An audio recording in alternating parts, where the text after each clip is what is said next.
Hello and welcome back dear students. आज हम बात करेंगे ब्लड ग्रुप सिस्टम के बारे में। और जैसा कि हम बात कर चुके हैं कि ह्यूमंस के अंदर दो तरह का ब्लड ग्रुप सिस्टम रहता है। एक होता है एबीओ ब्लड ग्रुप सिस्टम,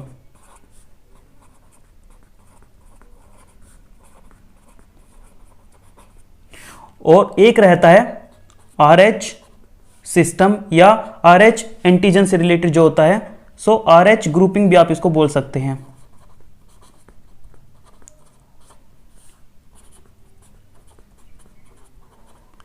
ठीक है। सो ये दो तरह का ब्लड ग्रुप सिस्टम है, ABO blood group system and RH grouping system. RH के बारे में हम ऑलरेडी बात कर चुके हैं, जिसमें हमने बताया था कि क्यों ब्लड ग्रुप पॉजिटिव या नेगेटिव होते हैं। अब एबीओ ब्लड ग्रुप सिस्टम के अंदर हमें यह देखना है कि एच सब्सटेंस क्या होता है। First of all, what is H substance?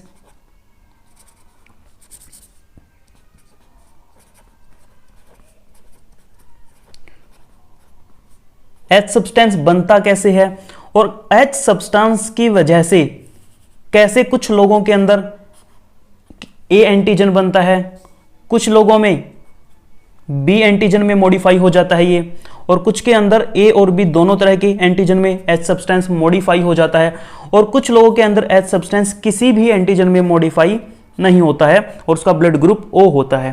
तो आज हमें इस एच सब्सटेंस को समझना है। This is our main topic. Okay. और उसके बाद हम ये देखेंगे कि कैसे एच सब्सटेंस की हेल्प से बाकी के एंटीजन्स बनते हैं। तो चलिए शुरू करते हैं।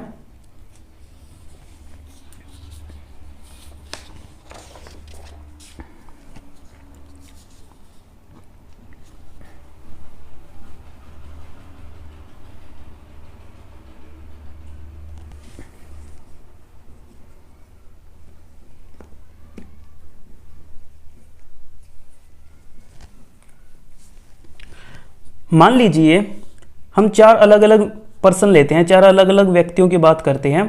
अब ये कोई एक बंदा है, दिस इज वन पर्सन। ठीक है। This is second person,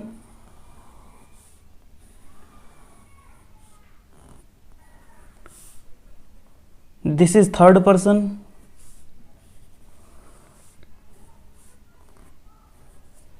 and here is the fourth person। Okay. तो ये हमने चार व्यक्ति कोई मान लीजिए, कोई भी ले लिए। अब मान लो जो ये फर्स्ट पर्सन है, पहला जो बंदा है, इसकी आरबीसी बनाते हैं। मान लीजिए ये इसकी आरबीसी है,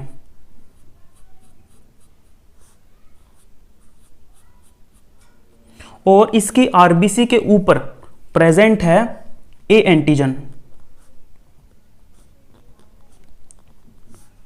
इसकी आरबीसी के सरफेस पे क्या प्रेजेंट है? A antigen. और अगर ए एंटीजन प्रेजेंट हो तो ब्लड ग्रुप कौन सा होता है? Blood group will be A, right. अब सेकंड केस देखिए, ये सेकंड पर्सन है कोई, इसकी आरबीसी हमने बना ली,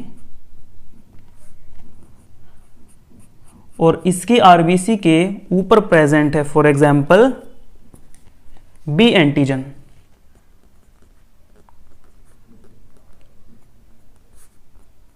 this is B antigen present over the surface of RBC. और अगर बी एंटीजन प्रेजेंट हो तो ऐसे बंदे का जो ब्लड ग्रुप होता है वो क्या होता है? B, right.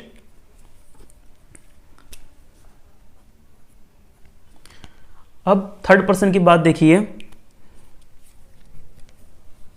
This is the RBC of this third person,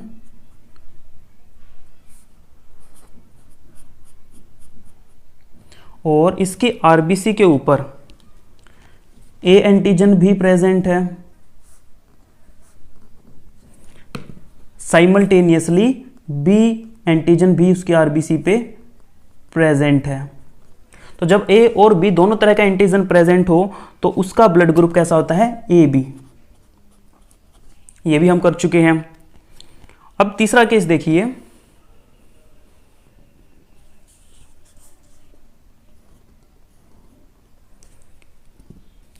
these are the RBC of this person, and the RBCs doesn't have any antigen. In RBCs के ऊपर अगर कोई भी एंटीजन ना हो, ना ही तो ए एंटीजन है ना ही बी एंटीजन है, there is no any antigen.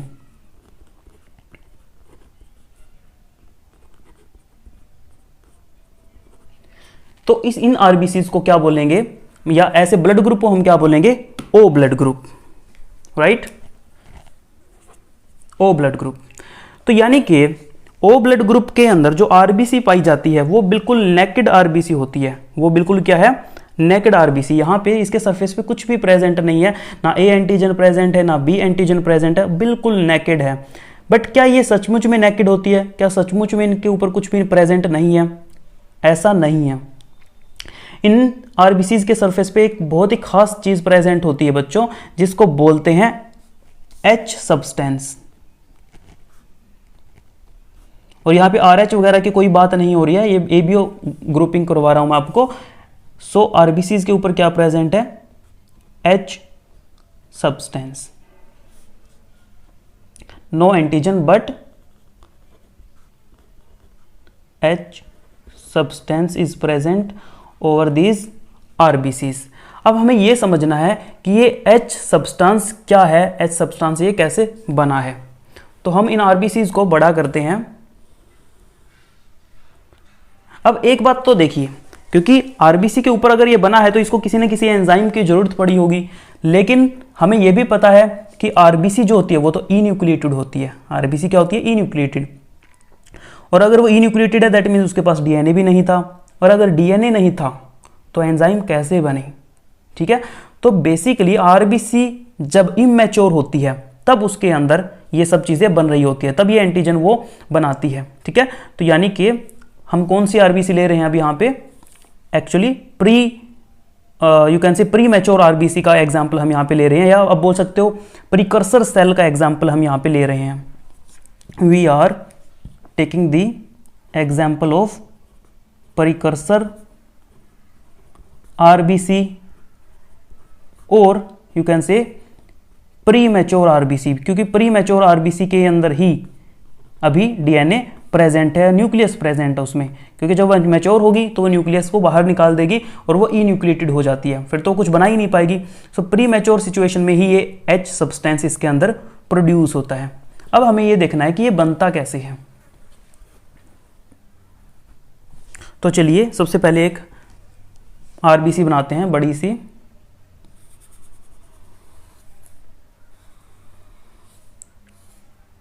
ये है प्री मैच्योर आरबीसी, ओके। अब इस प्री मैच्योर आरबीसी के सरफेस पे क्या प्रेजेंट है, ये देखिए।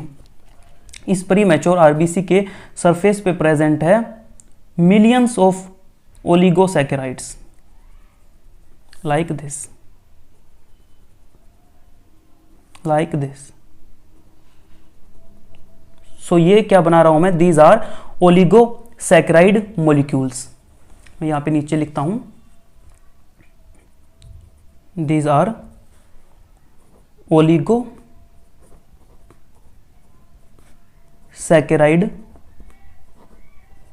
मॉलिक्यूल्स, ठीक है। ओलिगोसैकेराइड क्या होता है, जब सिंपल शुगर को हम मोनोसैकेराइड बोलते हैं। सिंपल शुगर को क्या बोलते हैं, मोनोसैकेराइड। मान लीजिए ये सिंपल शुगर है, कोई एक मोनोसैकेराइड है, और जब ऐसी मोनोसैकेराइड यूनिट्स आपस में जुड़ती जा रही हैं, मोनोसैकेराइड अटैच होती जा रही है, सो इससे बनता है ओलिगोसैकेराइड। सो ओलिगोसैकेराइड में basically 3 to 10 simple sugar unit होती है, या 3 to 10 मोनोसैकेराइड यूनिट होती है। यहाँ पे आप इस एक बीड को एक मोनोसैकेराइड यूनिट मान लो। इस तरह की 3 to 10 मोनोसैकेराइड यूनिट जब आपस में जुड़ते हैं तो बनते हैं ओलिगोसैकेराइड चेन। तो बच्चों इस तरह की जो ओलिगोसैकेराइड चेन है ये आरबीसी के सरफेस पे लाखों होती है, मिलियंस हैं, ठीक है, जो कि ऑलरेडी प्रेजेंट है। अब क्योंकि वो प्री मैच्योर है तो उसके अंदर न्यूक्लियस तो प्रेजेंट है, राइट। सो एक न्यूक्लियस बनाते हैं, मान लीजिए this is the nucleus of this RBC. अब इस न्यूक्लियस के अंदर जो क्रोमोसोम है उनमें से एक स्पेशल क्रोमोसोम है like this, this is chromosome number 19, chromosome number 19।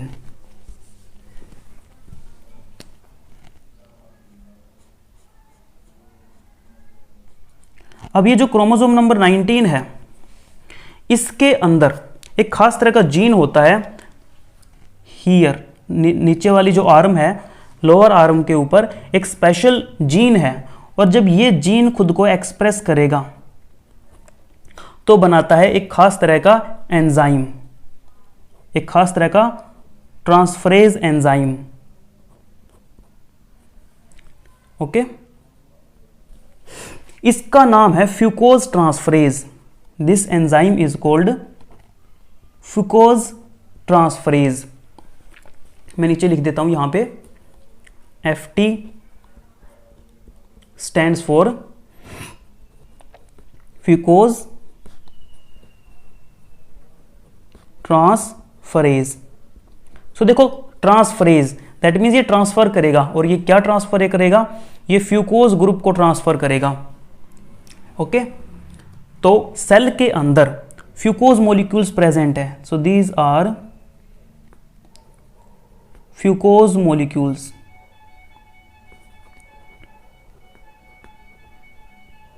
These are fucose molecules. So ये जो FT है, this FT, this fucose transferase, ये क्या करेगा, इन मॉलिक्यूल्स को ट्रांसफर करेगा इन ओलिगोसैकेराइड चेन के ऊपर, इनके सरफेस पे इनको अटैच करवा देगा। सो मान लीजिए यहां पे ऐसे इनको अटैच करवा दिया, लाइक दिस। ओके, अब पहले क्या था, ये ओलिगोसैकेराइड चेन। अब ओलिगोसैकेराइड चेन के साथ में क्या अटैच हो चुका है, ओलिगोसैकेराइड के साथ में फ्यूकोज अटैच हो गया, तो अब ये बन गया H substance. Now this is called H substance.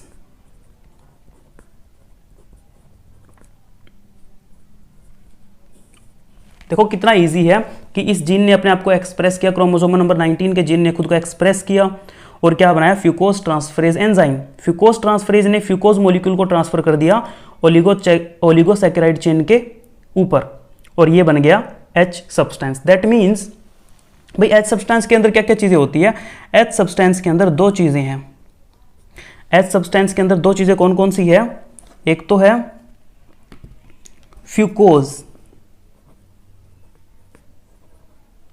और दूसरा क्या है, ओलिगोसैकेराइड। ओके, सो फ्यूकोज और ओलिगोसैकेराइड से बनता है ये H सब्सटेंस। तो ये यहां तक आपको समझ में आ गया। अब मैं दिखाता हूं बाकी के अंदर ये कैसे H सब्सटेंस मॉडिफाई होता है। ये एक केस आपको ध्यान में रखना है। अब ये केस आपको लास्ट में ये बहुत अच्छे से समझ में आ जाएगा। अब सबसे पहले उस बंदे को देखिए जिसका ब्लड ग्रुप था A। देखो हमने 4 केस लिए थे ना, 4 बंदे लिए हमने यहाँ पे ए बी और O। तो अब सबसे पहले A वाली केस पे आ जाइए। अब A वाले केस के अंदर हम उसकी जो RBC है उस RBC को बढ़ा करके देखते हैं। ये जो A ब्लड ग्रुप है इसके RBC को हम बढ़ा करके देखते हैं और फिर हमें समझ में आएगा कि ये सिचुएशन हो क्या रही है।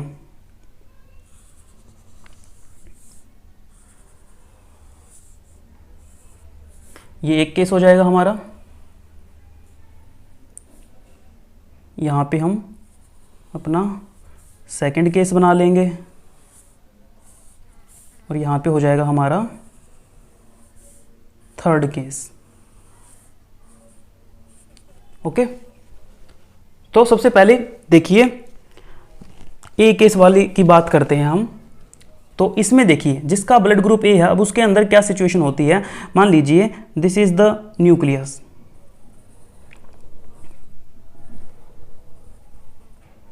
अब न्यूक्लियस के अंदर सबसे पहले उसी क्रोमोसोम की हम बात करते हैं। This is chromosome number 19। This is chromosome number 19। Okay, और क्रोमोसोम नंबर 19 क्या करेगा, again it will express itself. और जब ये खुद को एक्सप्रेस करेगा तो क्या बनेगा, फ्यूकोज ट्रांसफरेज। और ये फ्यूकोज ट्रांसफरेज क्या करेगा, it will transfer fucose molecules over their surface. ठीक है, और सरफेस पे क्या है, ओलिगोसैकेराइड। बॉडी के अंदर जितनी भी आरबीसी होती है, और चाहे वो किसी भी बंदे की आरबीसी हो, चाहे वो ए ब्लड ग्रुप वाला हो, बी, ए बी, कोई भी हो, सभी की आरबीसी के सरफेस पे क्या प्रेजेंट रहते हैं, ये ओलिगोसैकेराइड मॉलिक्यूल्स। ठीक है, तो फ्यूकोज ट्रांसफरेज क्या करेगा, फ्यूकोज मॉलिक्यूल्स को यहां पे ट्रांसफर करेगा, जैसे कि पहले अभी मैंने बताया, तो ये कर दिया ट्रांसफर लाइक दिस, और ये बन गया अपना H substance. Oligosaccharide with fucose molecule, it is H substance. ठीक है, यहां तक सबके अंदर सेम होता है, मतलब कि चाहे ब्लड ग्रुप कोई भी हो, H सब्सटेंस हर ब्लड ग्रुप के अंदर होता है, चाहे वो A ब्लड ग्रुप हो, चाहे वो B ब्लड ग्रुप हो, AB या कोई भी ब्लड ग्रुप हो, H सब्सटेंस सभी के अंदर बनता ही बनता है। ठीक है, तो ये तो अभी अपना H सब्सटेंस बना है। अब आगे देखिए, there is a chromosome, chromosome number 9।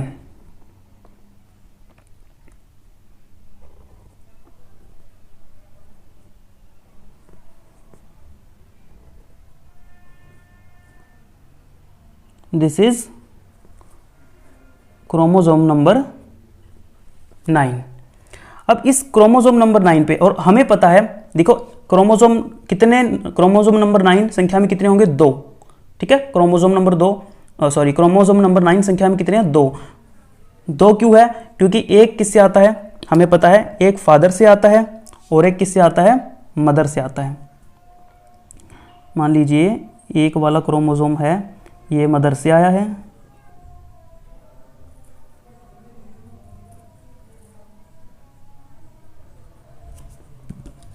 ये हम फीमेल बना देते हैं, ऐसे थोड़ा सा ध्यान रहेगा।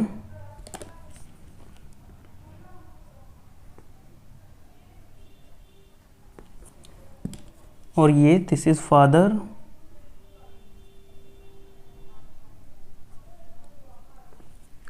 सो फादर और मदर। तो क्रोमोसोम नंबर 9 एक फादर से आता है, एक मदर से आता है।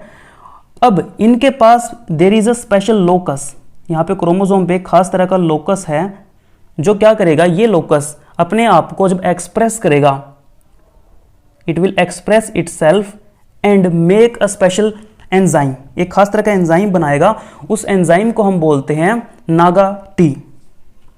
Let me change the marker.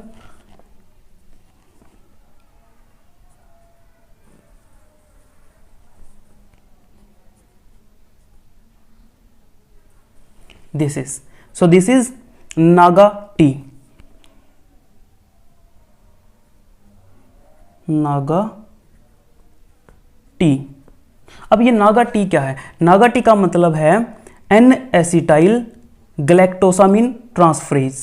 Naga T का मतलब क्या है, यहां पे नीचे लिखता हूं, नागा टी, इसका मतलब है एन एसिटाइल ग्लैक्टोसामिन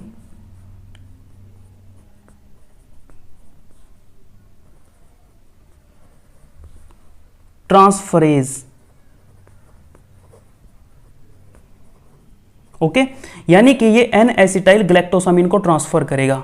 सो ऑब्वियसली यहां पे नागा मॉलिक्यूल्स प्रेजेंट होंगे, तो मान लीजिए दीज आर नागा मॉलिक्यूल्स, यानी कि N acetyl glucosamine. Okay, these are NAGA molecules, N acetyl glucosamine. अब ये नागा टी, ये एंजाइम क्या करेगा, इसका काम है ट्रांसफर करने का, तो ये इन मॉलिक्यूल्स को, नागा मॉलिक्यूल्स को एच सब्सटेंस के टॉप पे अटैच करवा देगा, एच सब्सटेंस के टॉप पे अटैच करवा देगा, यानी कि ये एच सब्सटेंस था अपना, और इसके टॉप पे इसको अटैच करवा देगा लाइक दिस। ओके, यहां भी दिखा देते हैं like this. So what is this, this is Naga molecule. Okay, this orange colour is Naga molecule which is attached over the surface of H substance. यहां तक क्लियर हुआ।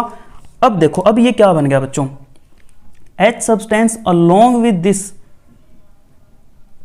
नागा, यानी कि N acetyl glucosamine is called A antigen, it is called A antigen. Okay, this is A antigen बच्चों। तो आई hope कि आपको ये समझ में आया अच्छे से। देखो एक बार फिर से बताता हूं। सबसे पहले जो क्रोमोसोम नंबर 19 था वो सबके अंदर सेम रहेगा। क्रोमोसोम नंबर 19 का जीन अब खुद को एक्सप्रेस करेगा, फ्यूकोज ट्रांसफरेज बनाएगा। फ्यूकोज ट्रांसफरेज एंजाइम क्या करेगा, फ्यूकोज मॉलिक्यूल्स को उठाएगा और ओलिगोसैकेराइड चेन के साथ में ऊपर अटैच करवा देगा और ये बन गया अपना एच सब्सटेंस। सबसे पहले एच सब्सटेंस बनेगा। उसके बाद फिर बात आती है क्रोमोसोम नंबर 9 की। क्रोमोसोम नंबर 9 के ऊपर एक खास जेनेटिक लोकस है। यहाँ का जो जीन जब खुद को एक्सप्रेस करेगा तो ये बनाएगा एक एंजाइम नागा टी। कौन सा एंजाइम बनेगा, NAGA T, that is N acetyl galactosamine transferase. और ये किसको ट्रांसफर करेगा, नागा मॉलिक्यूल को ट्रांसफर करेगा। कहां पे, एच सब्सटेंस के सरफेस पे। ओके, सो जैसे ही नागा मॉलिक्यूल एच सब्सटेंस के ऊपर अटैच होगा, H substance along with Naga molecule, it is completely called A antigen. ये टोटल क्या कहलाता है, ए एंटीजन। सो इस तरह से बनता है ए एंटीजन। जिसके अंदर ब्लड ग्रुप ए होता है उसके अंदर इस तरीके से ए एंटीजन बनता है। अब देखिए केस नंबर 2। और एक और बात मैं आपको बताता हूं। देखो नागा टी ट्रांसफरेज एंजाइम जो है, ओके, इसकी वजह से ए एंटीजन फॉर्मेशन हो रहा है, इसलिए नागा ट्रांसफरेज को ट्रांसफरेज ए भी बोलते हैं। इसी का एक और नाम क्या है, the same enzyme also called transferase ए।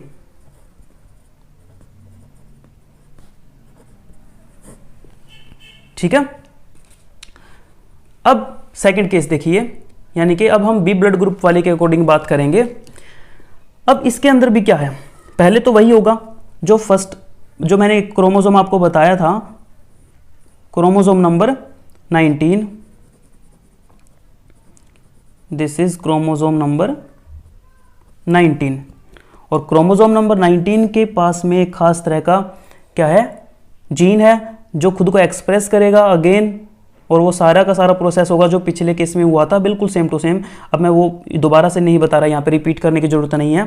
तो इसके अंदर भी क्या होगा, सरफेस पे क्या प्रेजेंट है, ओलिगोसैकेराइड, और उसके साथ में क्या अटैच हो जाएगा, फ्यूकोज मॉलिक्यूल, यानी कि एच सब्सटेंस तो सभी में प्रेजेंट है। This is H substance. Okay, अब इसके केस में देखिए, इसके केस में भी this is chromosome number 9, this is a pair, और you can say this is a homologous pair of chromosome. जैसा कि मैंने बताया कि एक कहां से आ रहा है, one is coming from mother,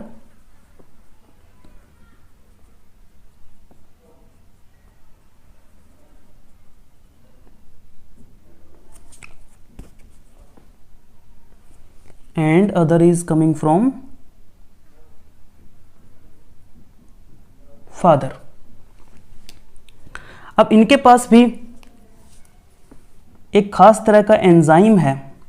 अब ये मदर के पास भी हो सकता है, फादर के पास भी हो सकता है। ये जो जीन, सॉरी एंजाइम नहीं, जीन, ये फादर के पास भी हो सकता है, दोनों के पास भी ये जीन हो सकता है एक्टिव फॉर्म में। अभी मैं एक का ही ले रहा हूं।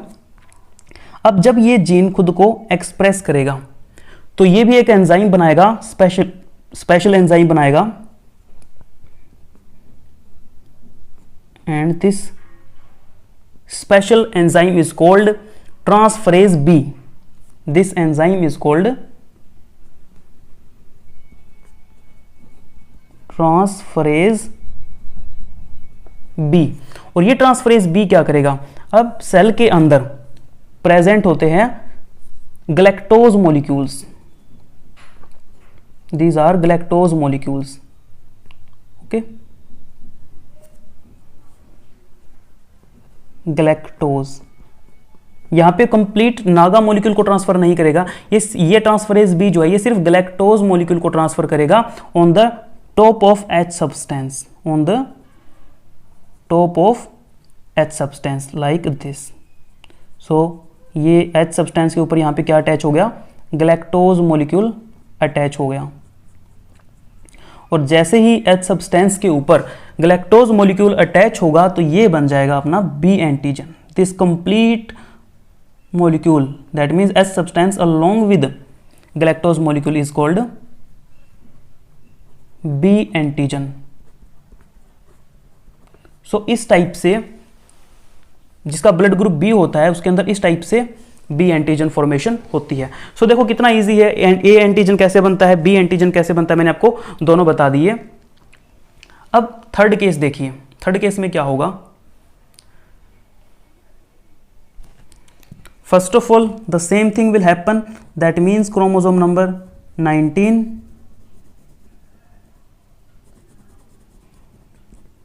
और इस क्रोमोसोम के पास जो जीन है वो एक्सप्रेस करेगा और आगे वो जीन किस में हेल्प करेगा, एच सब्सटेंस फॉर्मेशन में.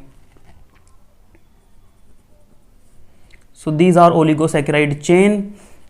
और हमें पता है कि ये जो यहाँ पे एंजाइम बनाएगा उसकी वजह से आगे यहाँ पे क्या बन जाएगा, एच सब्सटेंस. ये फ्यूकोज मॉलिक्यूल को अटैच करवा देगा और ये बन गया अपना एच सब्सटेंस. अब इस केस में देखो क्या होगा. Again there are two homologous chromosomes, one from mother and another is coming from father. So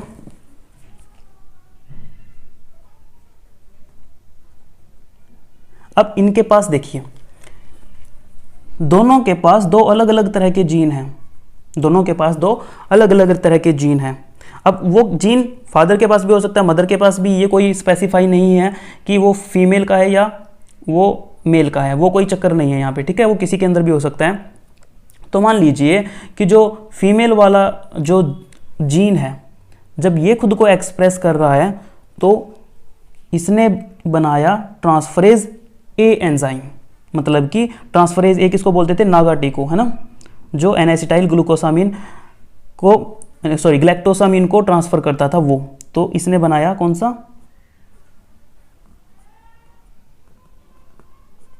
this is transferase A. This is transferase A. On the other hand इसने बनाया, इस gene ने बनाया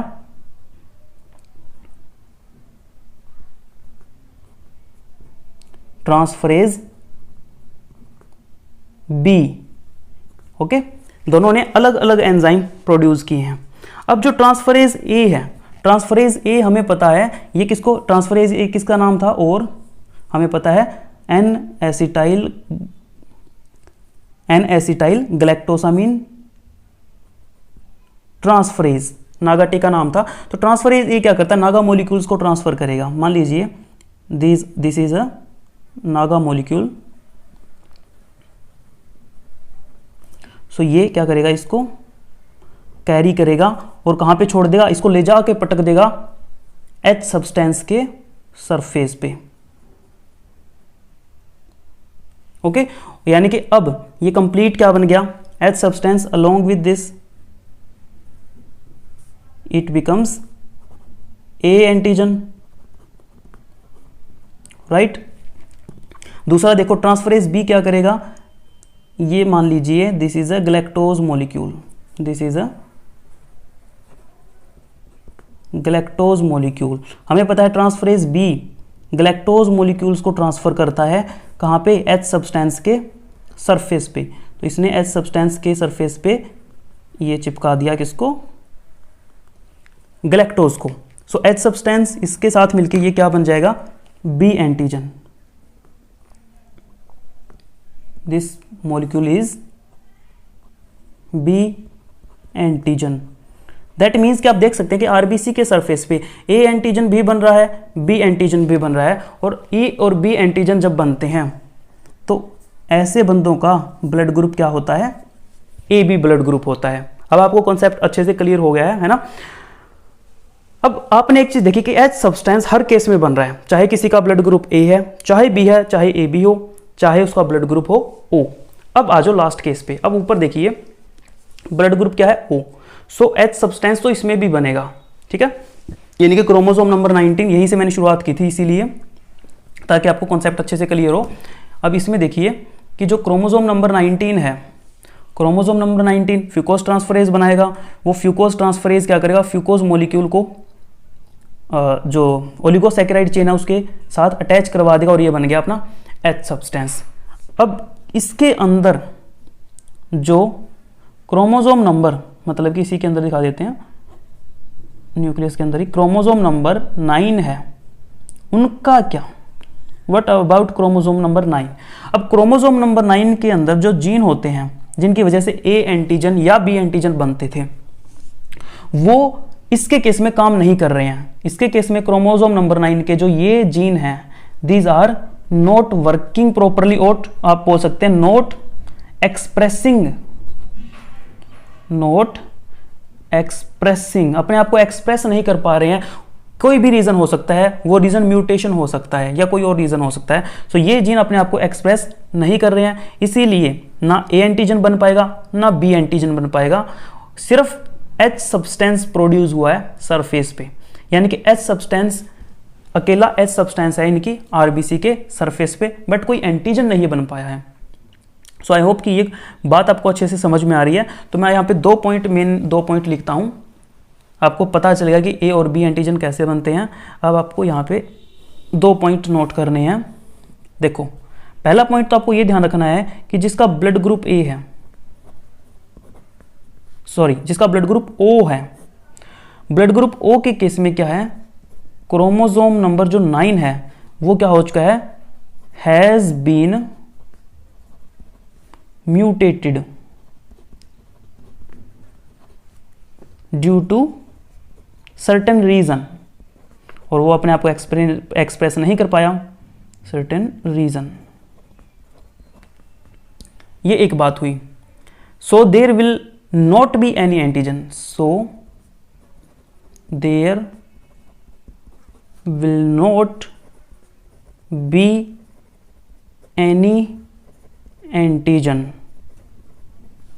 ए और बी, ना ही ए एंटीजन होगा ना ही बी एंटीजन इस केस में बनता है। ठीक है, एक पॉइंट तो ये आपको ध्यान रखना है। दूसरा पॉइंट आपको ध्यान में रखना है कि जो एच सब्सटेंस है वो हर ब्लड ग्रुप के अंदर होता है, क्योंकि उसी से आगे चल के बाकी के एंटीजन बनते हैं। जब उसके सरफेस पे कुछ भी अटैच होता है तो वही मॉडिफाई होता है सब्सटेंस एंटीजन के अंदर। H substance is expressed in